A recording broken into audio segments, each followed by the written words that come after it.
വചനാഗ്നി വചനാഗ്നി ആത്മാവിൽ അഭിഷേക വചനാഗ്നി വചനാഗ്നി വചനാഗ്നി ആത്മാവിൽ അഭിഷേക വചനാഗ്നി ദേശങ്ങൾ രാജ്യങ്ങൾ ഗോത്രങ്ങൾ വംശങ്ങളെങ്ങും അറിയട്ടെ വചനാഗ്നി ദേശങ്ങൾ രാജ്യങ്ങൾ ഗോത്രങ്ങൾ വംശങ്ങളെങ്ങും പടരട്ടെ വചനാഗ്നി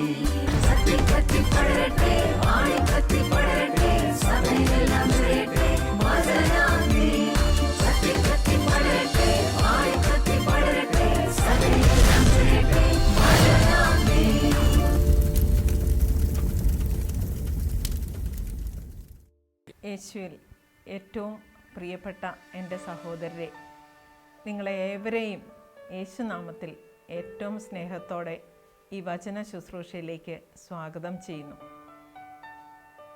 ഒരു സംഭവത്തിലേക്ക് കടന്നുകൊണ്ട് നമുക്ക് ഇന്നത്തെ ധ്യാന വിഷയമായ യേശു എന്ന വാതിലും മേച്ചിൽ സ്ഥലവും ഇതിലേക്ക് ഒന്ന് കടന്നുചെല്ലാം.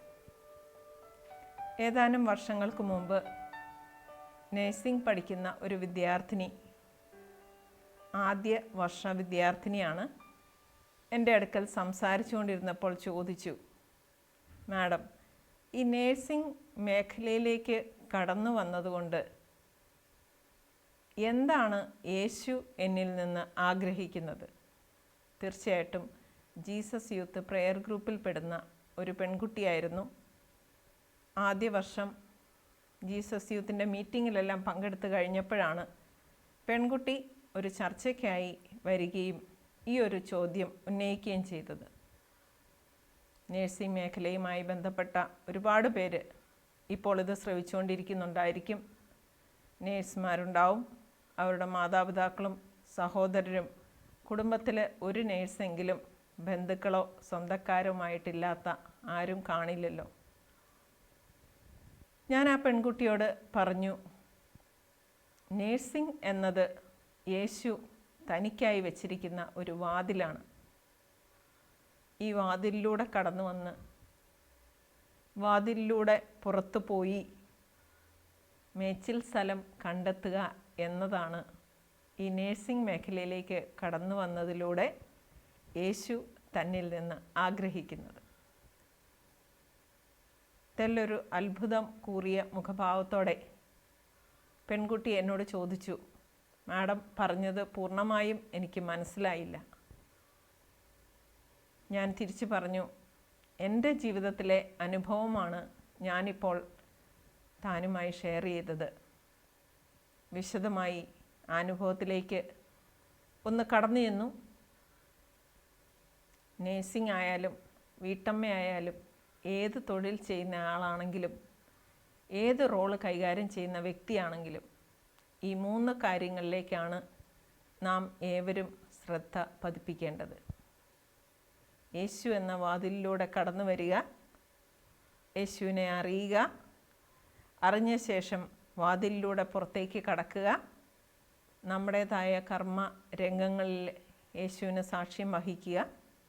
ഇതിലെല്ലാം ഉപരിയായി നമ്മുടെ ഒരു മേച്ചിൽ സ്ഥലം കണ്ടെത്തി യേശുവിനെ മറ്റുള്ളവർക്കായി പകർന്നു നൽകുക എന്നതായിരുന്നു അന്ന് ഞങ്ങൾ തമ്മിൽ നടന്ന ആ സംഭാഷണത്തിൻ്റെ കാതൽ. പ്രിയപ്പെട്ടവരെ, നമുക്ക് ഈ വിഷയത്തിലേക്ക് ആഴത്തിലൊന്ന് കടന്നു ചെല്ലാം. നിങ്ങളിപ്പോൾ ഏർപ്പെട്ടിരിക്കുന്ന മേഖല ഏതാണോ, നിങ്ങളിപ്പോൾ അഭിമുഖീകരിച്ചുകൊണ്ടിരിക്കുന്ന പ്രശ്നങ്ങൾ എന്തൊക്കെയാണോ, ഉത്തരം കിട്ടാത്ത ചോദ്യങ്ങൾ ഏതൊക്കെ അവശേഷിക്കുന്നുവോ, ഇതെല്ലാം ഏതാനും വചനങ്ങളിലൂടെ ഈ വിഷയത്തിലൂടെ കടന്നു പോകുമ്പോൾ നമുക്ക് മനസ്സിലാക്കി തരാൻ പരിശുദ്ധാത്മാവ് നമ്മെ സഹായിക്കട്ടെ. ആദ്യമായി നമുക്കൊരു വചനത്തിലേക്ക് കടക്കാം. വചനം ഇതാണ്, യോഹന്നാൻ്റെ സുവിശേഷം 10-ാമത്തെ അധ്യായം 9-ാമത്തെ തിരുവചനം. ഞാനാണ് വാതിൽ, എന്നിലൂടെ പ്രവേശിക്കുന്നവൻ രക്ഷ പ്രാപിക്കും, അവൻ അകത്തു വരികയും പുറത്തു പോവുകയും മേച്ചിൽ സ്ഥലം കണ്ടെത്തുകയും ചെയ്യും. എന്താണ് അകത്തു വരിക എന്നത് ഉദ്ദേശിക്കുന്നത്?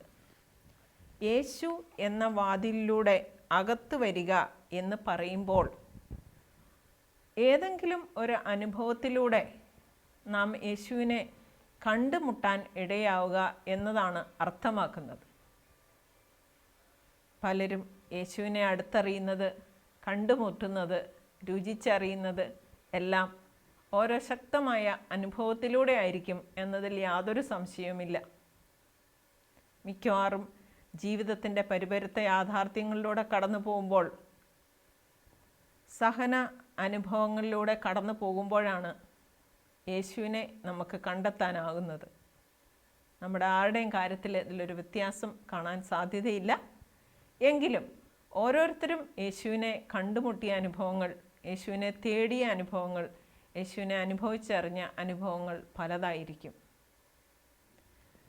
ഏതെങ്കിലും ഒരു സഹനത്തിൻ്റെ മേഖലയിലൂടെ കടന്നു പോകുമ്പോൾ മനുഷ്യരിൽ ആരും ആശ്വാസം കണ്ടെത്താനാകാതാവുമ്പോൾ യേശുവിൽ സങ്കേതം കണ്ടെത്തുന്ന അനേകായിരം മക്കളെ നമുക്ക് കാണാനായിട്ട് സാധിക്കും.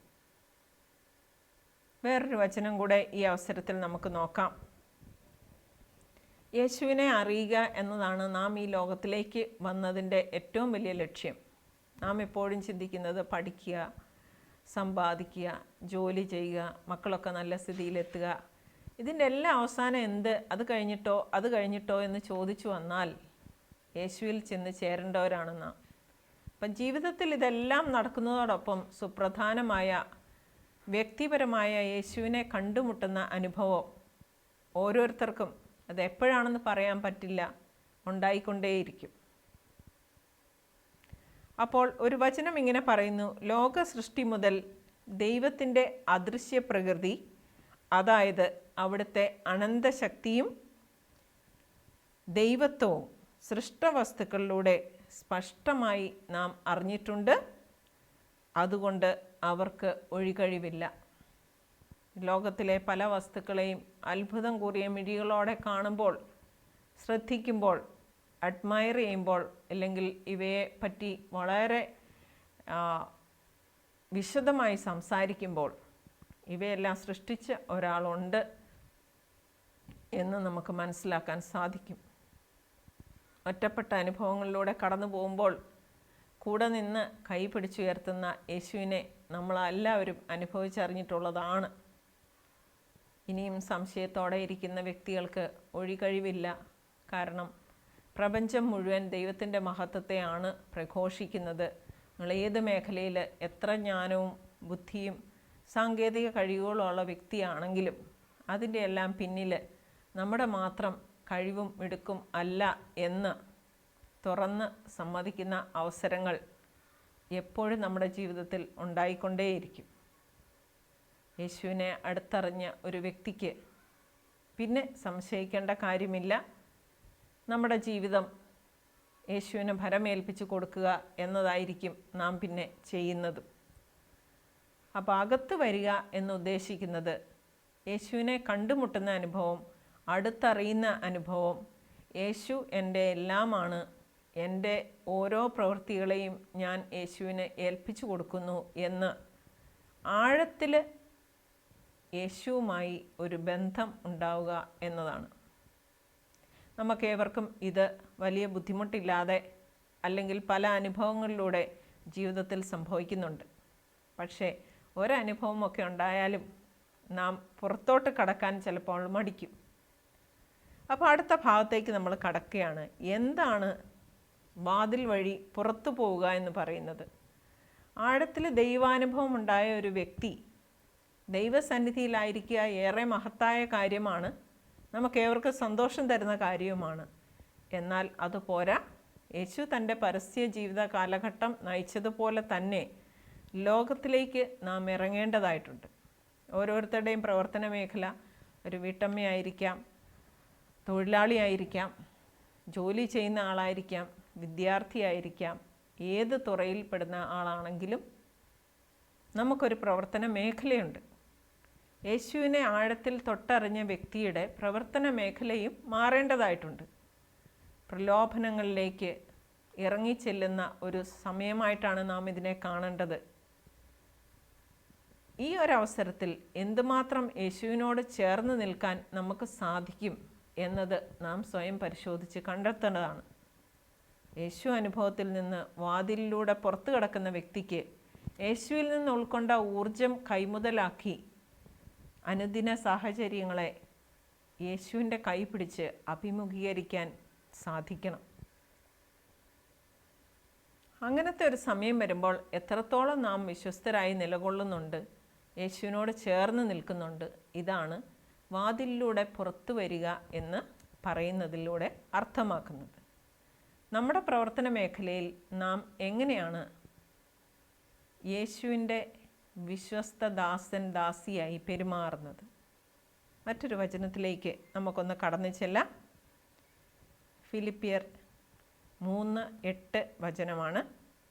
കർത്താവായ യേശു ക്രിസ്തുവിനെക്കുറിച്ചുള്ള ജ്ഞാനം കൂടുതൽ വിലയുള്ളതാകയാൽ സർവവും നഷ്ടമായി തന്നെ ഞാൻ പരിഗണിക്കുന്നു.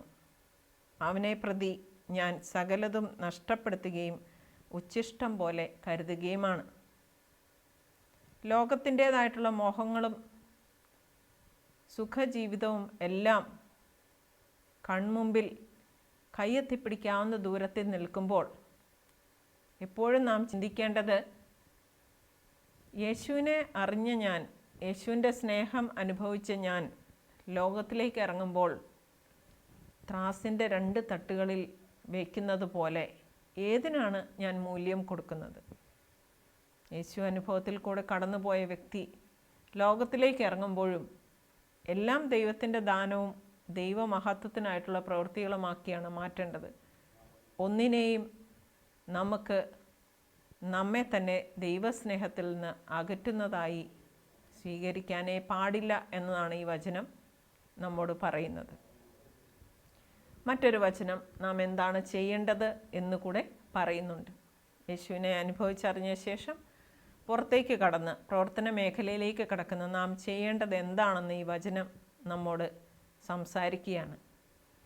റോമക്കാർക്ക് എഴുതിയ ലേഖനം 12-ാമത്തെ അധ്യായം 2-ാമത്തെ വചനം. നിങ്ങൾ ഈ ലോകത്തിന് അനുരൂപരാകരുത്, പ്രത്യുത മനസ്സിൻ്റെ നവീകരണം വഴി രൂപാന്തരപ്പെടുവിൻ. ദൈവഹിതം എന്തെന്നും നല്ലതും പ്രീതിജനകമായതും പരിപൂർണവുമായത് ഏതെന്നും വിവേചിച്ചറിഞ്ഞ് അങ്ങനെ നിങ്ങൾക്ക് ജീവിക്കാൻ സാധിക്കും. നമുക്ക് അനുഭവം കിട്ടിയിട്ടുണ്ട്. ലോകത്തിലേക്ക് നാം ഇറങ്ങിയാലും ദൈവഹിതം മാത്രം നിറവേറ്റാൻ പൂർണ്ണമായും പരിശ്രമിക്കുക. മറ്റെല്ലാവരും ചെയ്യുന്ന എല്ലാ കാര്യവും ഒരുപക്ഷെ നമ്മുടെ മനസാക്ഷി നമുക്ക് അനുവദിച്ച് തരാറില്ല, ശരിയല്ലേ? നമുക്കറിയാം, ചില കാര്യങ്ങൾക്ക് വഴങ്ങിക്കൊടുത്താൽ സുഖമായി നമുക്ക് ജീവിക്കാൻ പറ്റും. പക്ഷേ യേശുവിന് വേണ്ടി വില കൊടുക്കുന്ന ഒരു ജീവിതം നയിക്കാൻ യേശുവിനോട് വിശ്വസ്തതയുള്ള ഒരു വ്യക്തിക്ക് ദൈവകൃപയാൽ സാധിക്കും. പ്രിയപ്പെട്ടവരെ, യേശുവിനെ അറിഞ്ഞ് പുറത്തേക്ക് ഇറങ്ങുമ്പോൾ നേരെ എതിര് പ്രവർത്തിക്കാനുള്ള എല്ലാ പ്രലോഭന സാഹചര്യവും നമുക്കുണ്ടാകും എന്നിരിക്കെ മേൽപ്പറഞ്ഞ വചനങ്ങൾ നമ്മെ നയിക്കട്ടെ. മറ്റുള്ളവരുടെ മുമ്പിൽ നമ്മുടെ പ്രവൃത്തികൾ കണ്ട് യേശുവിന് മഹത്വമുണ്ടാക്കുന്ന രീതിയിലുള്ള ഒരു ജീവിതം നയിക്കാൻ സാധിച്ചാൽ അതിലപ്പുറം എന്താണ് നമ്മൾക്ക് സന്തോഷം പ്രദാനം ചെയ്യുന്നത്? നമുക്കൊന്ന് ശ്രമിച്ചു നോക്കാം. 3-ാമത്തെ ഭാഗത്തേക്ക് നമ്മൾ കടക്കുമ്പോൾ മേച്ചിൽ സ്ഥലം കണ്ടെത്തണം എന്നതാണ് പറയുന്നത്. എന്താണ് മേച്ചിൽ സ്ഥലം കണ്ടെത്തണം എന്ന് പറയുന്നതിൽ നിന്ന് ഉദ്ദേശിക്കുന്നത്? നമുക്ക് ഓരോരുത്തർക്കും പ്രവർത്തന മേഖലയുണ്ട്, അല്ലേ? അപ്പോൾ അടുക്കളയിൽ പാചകം ചെയ്യുന്ന ആൾ വരെ ദൈവത്തിന് സാക്ഷ്യം വഹിക്കുന്ന ഒരു ജീവിതമാക്കി സ്വന്തം ജീവിതം മാറ്റാനായിട്ട് സാധിക്കും. നാം ചെയ്യുന്ന ജോലിക്ക് ശമ്പളം ലഭിക്കുന്നുണ്ട്, അല്ലെങ്കിൽ അംഗീകാരം ലഭിക്കുന്നുണ്ട്. അതിനേക്കാൾ ഉപരി ഒരാളോടെങ്കിലും യേശുവിനെപ്പറ്റി പറയാനോ ഒരാത്മാവിനെയെങ്കിലും യേശുവിന് വേണ്ടിയിട്ട് നേടാനോ നമുക്കാവണം. അതിനെയാണ് മേച്ചിൽ സ്ഥലം കണ്ടെത്തുക എന്ന് പറയുന്നത്. ഞാൻ മുമ്പ് സൂചിപ്പിച്ചു, നേഴ്സിംഗ് മേഖലയിൽ അനേകം വിദ്യാർത്ഥിനികൾ എനിക്കുണ്ട്. അവരൊക്കെ പല സ്ഥലങ്ങളിലേക്ക് ചേക്കേറുമ്പോൾ ഞാൻ പറഞ്ഞു കൊടുത്തു വിടുന്ന ഒരേ ഒരു കാര്യമുണ്ട്. നമ്മൾക്ക് വെളിയിൽ പോയി ജോലി ചെയ്യാനും സാലറി വാങ്ങാനും അല്ല കേട്ടോ ദൈവം നമ്മെ ഈ ഒരു മേഖലയിലേക്ക് തിരഞ്ഞെടുത്ത് വിട്ടിരിക്കുന്നത്. ഇത് രണ്ടും ചെയ്തോളുക. പക്ഷേ സുവിശേഷ പ്രഘോഷണത്തിന് നിങ്ങൾ ലോകമെങ്ങും പോയി സകല സൃഷ്ടികളോട് സുവിശേഷം പ്രഘോഷിക്കുവിൻ എന്ന് പറഞ്ഞത് അക്ഷരം പ്രതി ചെയ്യാനുള്ള സാധ്യത ലഭിച്ച ഒരു കൂട്ടരാണ് നേഴ്സുമാർ. കാരണം ലോകത്തിൻ്റെ എല്ലാ മേഖലയിലും അവരുണ്ട്. തീർച്ചയായിട്ടും വിളഞ്ഞു കിടക്കുന്ന വയൽ പോലെ ദൈവവചനം വിതയ്ക്കാൻ ഏറ്റവും ഭാഗമായ വ്യക്തികളാണ് ഏതെങ്കിലും അസുഖം ബാധിച്ച് നമ്മുടെ മുമ്പിലുള്ളവർ. അല്ലാത്തവരോട് സുവിശേഷം പറയാൻ കുറച്ച് ബുദ്ധിമുട്ടുണ്ട്. പക്ഷേ രോഗക്കിടക്കയിലുള്ളവരോട് ഒരു നേഴ്സ് യേശുവിനെ പറ്റി പറഞ്ഞാൽ തീർച്ചയായിട്ടും അവിടെ ഒരു അംഗീകാരം ഉണ്ട്. കാരണം സകല ആശ്രയവും നഷ്ടപ്പെട്ട് കിടക്കുന്ന അനേകം വ്യക്തികളിലേക്ക് നമുക്ക് യേശുവിൻ്റെ സ്നേഹം പകർന്നു കൊടുക്കാൻ തീർച്ചയായിട്ടും സാധിക്കും. നേഴ്സുമാർ മാത്രമല്ല, നമ്മുടെ പ്രവർത്തന മേഖലയിൽ സുവിശേഷ പ്രഘോഷണം, അത് ഇപ്പോൾ പറയുന്ന പോലെ വചനം പറഞ്ഞ് നടക്കുകയായിരിക്കുക എന്ന് മാത്രമല്ല, സുവിശേഷം ജീവിക്കാം. നമ്മുടെ നല്ല പ്രവൃത്തികൾ കാണുമ്പോൾ എന്താണ് ഇതിൻ്റെ പിന്നിൽ എന്ന് വേറൊരാൾ ചിന്തിച്ച് തുടങ്ങുമ്പോൾ നമ്മുടെ വിശ്വാസമാണെങ്കിൽ തീർച്ചയായിട്ടും യേശുവിന് സാക്ഷ്യം വഹിക്കുന്നവരായി നാം മാറുകയായി. ഇവിടെയും നമുക്ക് ഒരു വചനം നോക്കാം. ഇത് പുറപ്പാടിൻ്റെ പുസ്തകം 9-ാമത്തെ അധ്യായം 16-ാമത്തെ വചനമാണ്. അവിടെ ഇങ്ങനെ പറയുന്നു, ഞാൻ നിന്നെ ജീവനോടെ ഇരിക്കാൻ അനുവദിച്ചത് എൻ്റെ നാമമഹത്വത്തിനും ജനതകളുടെ ഇടയിൽ എൻ്റെ നാമം പ്രഘോഷിക്കപ്പെടുന്നതിനും വേണ്ടിയാണ്. എന്തെങ്കിലും പരീക്ഷണഘട്ടങ്ങളിലൂടെ കടന്നുപോയി കഴിയുമ്പോൾ ജനതകളുടെ മുമ്പിൽ യേശുവിനെ ഏറ്റുപറഞ്ഞ് സാക്ഷ്യം പറയാൻ നാം ഏവരും ശ്രമിക്കാറുണ്ട്. എന്നാൽ അതുകൊണ്ടൊന്നും നമ്മുടെ ജീവിത രീതി മാറുന്നില്ല എന്ന് മനസ്സിലാകും. പല യേശു അനുഭവങ്ങളിലൂടെ കടന്നുപോയാലും എൻ്റെ സ്വന്തമായ അനുഭവത്തിലൂടെ വലിയ ഒരു കാർ ആക്സിഡൻറ്റിന് ശേഷം 2-ാമത്തെ ദിവസം ഹോസ്പിറ്റലിൻ്റെ റൂമിലുള്ള ബൈബിൾ എടുത്ത് തുറന്നപ്പോൾ എൻ്റെ കണ്ണുകളിൽ ഉടക്കിയ വചനമാണ് ഞാനിപ്പോൾ നിങ്ങളോട് പറഞ്ഞത്. ഞാൻ നിന്നെ ജീവനോടെ ഇരിക്കാൻ അനുവദിച്ചത് എൻ്റെ നാമമഹത്വത്തിനും എൻ്റെ നാമം ജനതകളുടെ ഇടയിൽ പ്രഘോഷിക്കപ്പെടുന്നതിനും വേണ്ടിയാണ്. ചങ്കത്ത് കൈവച്ച് യേശുവേ, ഇതെനിക്കറിയാമായിരുന്നെങ്കിലും ഞാൻ പൂർണ്ണമായ അർത്ഥത്തിൽ ചെയ്തിട്ടുണ്ടോ എന്ന് ചിന്തിച്ചതിന് ശേഷമാണ് യേശുവിന് വേണ്ടി അല്പമെങ്കിലും പ്രവർത്തിക്കാൻ ദൈവം എന്നെ യോഗ്യയാക്കിയത് എന്നെനിക്ക് പറയാൻ സാധിക്കും. എന്നെ ജീവനോടെ ഇരിക്കാൻ അനുവദിച്ചത് ഇതിനു വേണ്ടിയായിരുന്നു, അല്ലേ? ഒരനുഭവത്തിൽ കൂടി ഒന്നും നാം സാധാരണ പാഠങ്ങൾ പഠിക്കാറില്ല. മരണത്തെ മുഖാഭിമുഖം ദർശിക്കുമ്പോഴാണ് ദൈവം എന്നെ ഈ ലോകത്തിലേക്ക് അയച്ചതിൽ എന്തെങ്കിലും നന്മ എനിക്ക് ചെയ്യാൻ സാധിച്ചോ എന്ന് ചിന്തിക്കുന്നത്. ഞാൻ പറയാറ് ഉള്ളത് ഇത് മാത്രമാണ്. അന്ന് ഞാനിത് പറഞ്ഞു, കർത്താവേ, ബലഹീനയും പാപിയും അയോഗ്യയുമാണ്, എങ്കിലും എന്നെ ഞാൻ നിനക്ക് വിട്ടുതരുന്നു. എന്നെ ഞാൻ നിനക്ക് വിട്ടുതരുന്നു. എന്നിൽ കൂടെ നീ എന്തെങ്കിലും ചെയ്യാൻ ആഗ്രഹിക്കുന്നെങ്കിൽ ഞാൻ യേസ് പറയുന്നു. എനിക്കതിനുള്ള യോഗ്യത ഇല്ല എന്ന് ഞാൻ പൂർണ്ണമായി മനസ്സിലാക്കുന്നു. അതെന്ന് തുറന്ന ഹൃദയത്തോടെ സംസാരിച്ചോ അന്ന് മുതൽ ദൈവം അനേകായിരം കാര്യങ്ങൾക്ക് വേണ്ടി എന്നെ ഉപയോഗിക്കുന്നത് എനിക്ക് തന്നെ ബോധ്യപ്പെട്ട് കഴിഞ്ഞു. ഇതുപോലെ നിങ്ങൾക്കും അറിയാൻ സാധിക്കും. പറയുക, കർത്താവെ, കഴിവില്ല. വിക്കനായ മോശ കർത്താവിനോട് പറഞ്ഞു, എനിക്ക് ജനിച്ചപ്പോഴേ വിക്കുണ്ട്, എനിക്ക് നീ പറയുന്ന കാര്യം ചെയ്യാൻ സാധിക്കുമോ?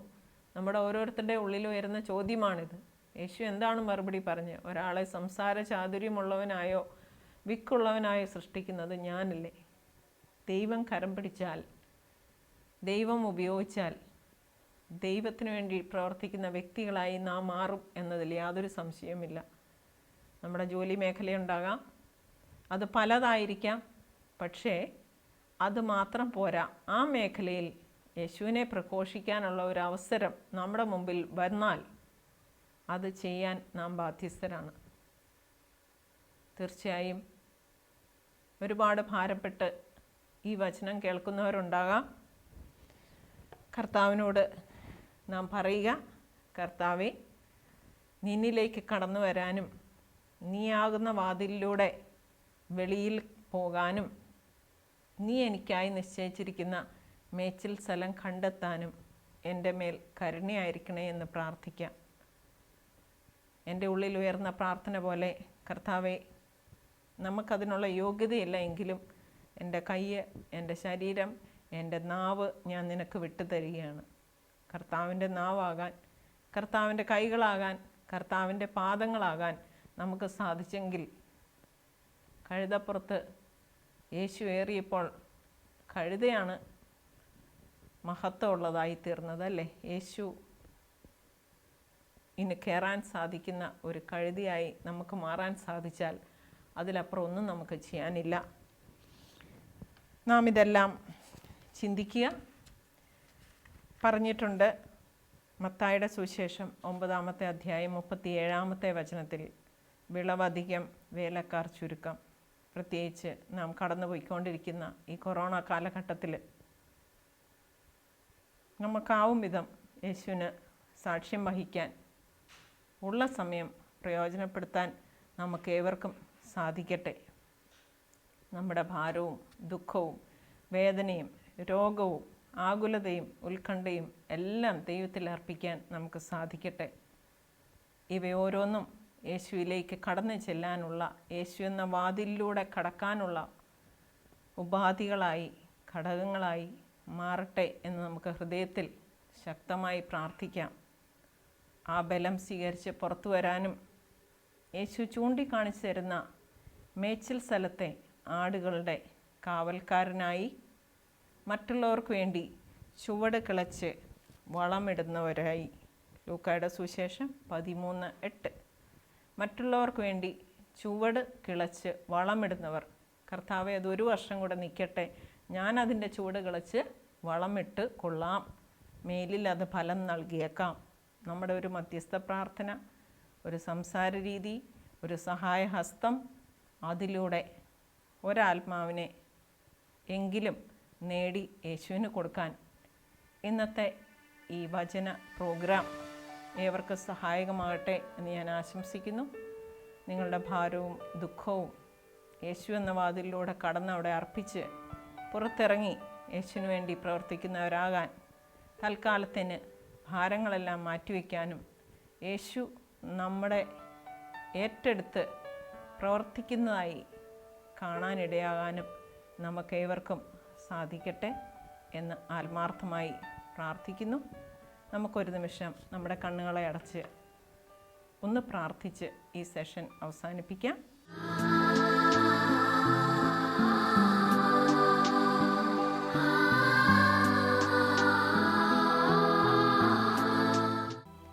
കർത്താവേ, ഞങ്ങളുടെ ശക്തനായ യേശുവേ, ഈ സമയം ഈ വചനം കേട്ടുകൊണ്ടിരിക്കുന്ന എല്ലാ മക്കളെയും അങ്ങ് ഏറ്റെടുക്കണമേ. അവരുടെ മനസ്സിലെ ഭാരവും ദുഃഖവും ആകുലതയും ഉത്കണ്ഠയും ഭയവും എല്ലാം കർത്താവെ അങ്ങ് ഏറ്റെടുക്കണമേ എന്ന് ഞങ്ങൾ പ്രാർത്ഥിക്കുകയാണ്. കർത്താവെ, ഞങ്ങളെ കൊണ്ട് അങ്ങ് എന്താണ് ഉദ്ദേശിക്കുന്നത്, അങ്ങ് എന്താണ് ആഗ്രഹിക്കുന്നത് എന്ന് ഞങ്ങളോട് സംസാരിക്കണമേ. ഞങ്ങളുടെ ബലഹീനതകൾ കണക്കിലെടുക്കാതെ അങ്ങയുടെ ഇഷ്ടം നിറവേറ്റുന്നവരാകാൻ ഞങ്ങളായിരിക്കുന്ന പ്രവർത്തന മേഖലകൾ അതെന്തു തന്നെ ആയാലും കർത്താവെ ഞങ്ങളെ അങ്ങ് ഉപയോഗിക്കണമേ എന്ന് പ്രാർത്ഥിക്കുന്നു. കർത്താവെ, രോഗമുള്ളവർക്ക് രോഗസൗഖ്യത്തിനുള്ള വചനമായി കർത്താവെ അങ്ങയുടെ വചനത്തിന് മാറാൻ സാധിക്കുമല്ലോ. കുടുംബ പ്രശ്നങ്ങളിൽപ്പെട്ടിരിക്കുന്ന എല്ലാ മക്കളെയും സമർപ്പിക്കുന്നു. മക്കളെക്കുറിച്ചുള്ള ഭാരവും വേദനയും ഉത്കണ്ഠയും പേറിയിരിക്കുന്ന എല്ലാ മാതാപിതാക്കളെയും മറ്റുള്ളവരുടെ പ്രശ്നങ്ങൾക്കായി മനസ്സിൽ നിയോഗമെടുത്ത് ഈ വചന ശുശ്രൂഷയിൽ പങ്കെടുക്കുന്ന എല്ലാവരുടെയും നിയോഗങ്ങളെയും കർത്താവെ ഏറ്റെടുക്കണമേ. സമാധാനവും സന്തോഷവും അവരുടെ ഹൃദയങ്ങളിലേക്ക് പകരണമേ എന്ന് ഞങ്ങൾ പ്രാർത്ഥിക്കുന്നു. അമ്മേ മാതാവേ, ഞങ്ങൾക്ക് ഓരോരുത്തർക്കും വേണ്ടി ഈശോയുടെ മധ്യസ്ഥം വഹിച്ച് പ്രാർത്ഥിച്ചു കൊള്ളണമേ. സകല മാലാഖമാരെ വിശുദ്ധരെ ഞങ്ങൾക്കായി പ്രാർത്ഥിക്കണമേ. ദൈവത്തിരുനാമത്തിന് മഹത്വം ഉണ്ടാകട്ടെ. ദൈവം ഏവരെയും സമൃദ്ധമായി അനുഗ്രഹിക്കട്ടെ. നന്ദി.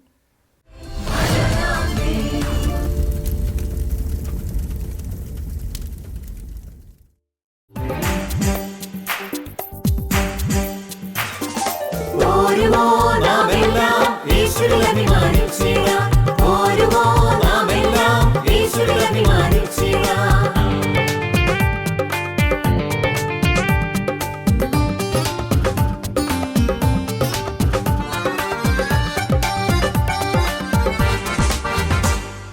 നമ്മുടെ നാഥൻ ഒലിവമലയിൽ അന്ന് നൽകിയ മിഷൻ